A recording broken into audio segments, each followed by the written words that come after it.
ఓం శాంతి. ఈరోజు సద్గురువారం యొక్క భోగ్ సందేశం.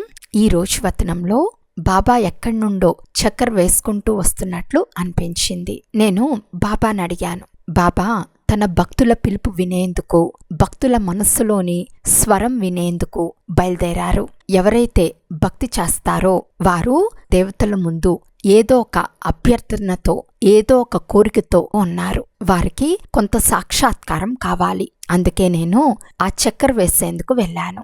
బాబా తన భక్తుల మనోకామనలను నెరవేర్చేందుకు, వారు మనస్సులో పెట్టుకున్న ఆశలను తీర్చేందుకు చక్కర్ వేస్తూ ఉన్నారు. ఈ ఆత్మలు కూడా స్వయంతో మరియు వారి కుటుంబంలో ఉన్న అనేక పరిస్థితులతో చాలా బాధపడుతూ ఉన్నారు. అలాంటి ఆత్మలకు బాబా వరం ఇవ్వటానికి తన భక్తుల దగ్గరకు వెళ్ళారు.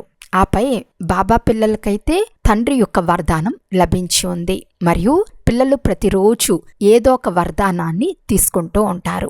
ఏదో ఒక శక్తి రూపంలో సూచనలు లభిస్తూ ఉంటాయి. కానీ ప్రపంచంలోని పిల్లలు భక్తి చేసేవాళ్ళు ఏదైనా ఒక దేవతకు సంబంధించిన రోజు వచ్చినప్పుడు ఆ దేవత పట్ల వాళ్ళు ఎంతో శ్రద్ధ భావంతో ప్రత్యేకంగా పూజిస్తూ మరియు అంతర్గతంగా ఆ దేవతలాగే కావాలని కోరుకుంటారు. పిల్లలకైతే బాబా అన్ని శక్తులు ఇచ్చి ఉన్నారు, అన్ని గుణాలను కూడా ఇచ్చారు. కాలానుగుణంగా మీరు బ్రాహ్మణ బాబా పిల్లలు.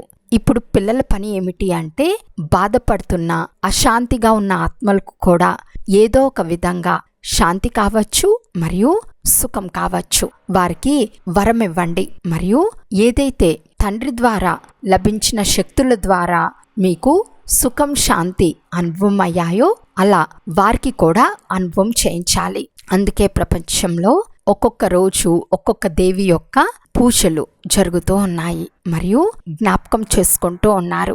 శక్తిని మరియు వరాల్ని కోరుతున్నారు. కానీ మీరు స్వరూపంలో ఉండి ఇతర ఆత్మలకు కూడా ఇస్తూ పంచుతూ ఉన్నారు. మీరు సర్వశక్తివంతుడి యొక్క పిల్లలు. అందుకే మీరు శక్తివంతంగా తయారవుతారు. ఆ తర్వాత నేను బాబాకు ఇలా చెప్పాను, మాటల బట్టి రేపటి నుండి ప్రారంభం కానుంది అని. అప్పుడు బాబా విని వెంటనే నవ్వారు. శివశక్తులు ఎల్లప్పుడూ శివునితో కలిసే ఉంటాయి మరియు మాతలు ప్రత్యేకంగా దివ్య గుణ నశాలో ఉంటారు. ఒకవైపు తండ్రి శక్తి లభిస్తుంది మరియు తమలోని విల్ పవర్ను కూడా బాబా సహాయంతో నడిపించుకుంటూ అన్ని విధాలుగా ముందుకు సాగుతారు. ఇలా చెప్తూ ఎంతో స్నేహపూర్వకమైన స్మృతి ప్రేమను అందచేశారు.